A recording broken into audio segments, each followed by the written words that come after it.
আসসালামু আলাইকুম বন্ধুরা, আমি আবার ফিরে আসলাম অন্ধকার ডায়েরি রাত ঠিক ৩টার পরবর্তী পর্ব নিয়ে।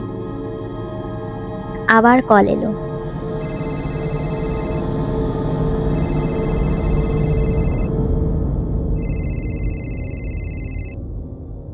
এইবার আমি রাগ নিয়ে ফোন ধরলাম।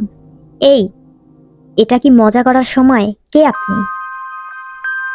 তুমি যেটা শুনলে সেটা মজা না। আজ রাত ৩টা, দরজা খুলে দেখো। আমি চমকে উঠলাম।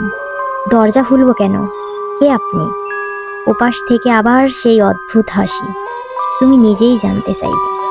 এই বলে আবার কল কেটে গেল। আমি ভয় পেয়ে গেলাম, কিন্তু কৌতূহল কাজ করছিল। আমি ধীরে ধীরে দরজার দিকে গেলাম। চোখ বন্ধ করে হাত রাখলাম দরজার হ্যান্ডেলে। একটা গভীর শ্বাস নিয়ে দরজা খুললাম, কিন্তু বাইরে কেউ নেই। শুধু করিডোরে অন্ধকার আর নিস্তব্ধতা। আমি ঠিক দরজা বন্ধ করতে যাচ্ছিলাম, ঠিক তখনই আমার ফোন আবার বেজে উঠল। আমি কাঁপতে কাঁপতে ফোন ধরলাম।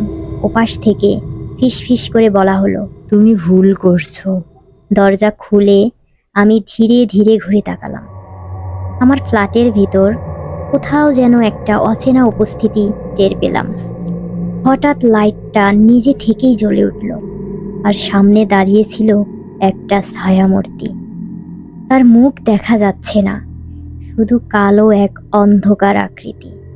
সে ধীরে ধীরে আমার দিকে আসতে লাগলো। আমার ফোনটা হাত থেকে পড়ে গেল। শেষে শুধু শুনতে পেলাম, এবার তুমি আমার। পরের দিন সকালে পুলিশ আমার ফ্ল্যাটে এসে দেখে দরজা খোলা, কিন্তু ভেতরে কেউ নেই। শুধু আমার ফোনটা মেঝেতে পড়ে আছে, আর স্ক্রিনের শেষ কলটা দেখাচ্ছে আনকাউন্ট নাম্বার। কিন্তু আশ্চর্যের ব্যাপার হলো, কল লগে দেখাচ্ছে সেই নম্বরটা আসলে আমার নিজেরই নাম্বার। আজও কেউ জানে না সেই রাতে নাদিয়া কোথায় গেল।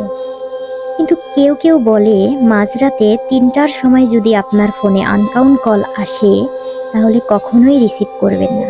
কারণ কখনো কখনো কলটা শুধু ফোনে আসে না, কলটা আসে অন্য দুনিয়া থেকে। আজকে এই পর্যন্তই বন্ধুরা। আবার আপনাদের মাঝে ফিরে আসব নতুন কোনো গল্প নিয়ে। আপনারা আমাদের সাথেই থাকুন আর আমাদের চ্যানেলটি সাবস্ক্রাইব করুন।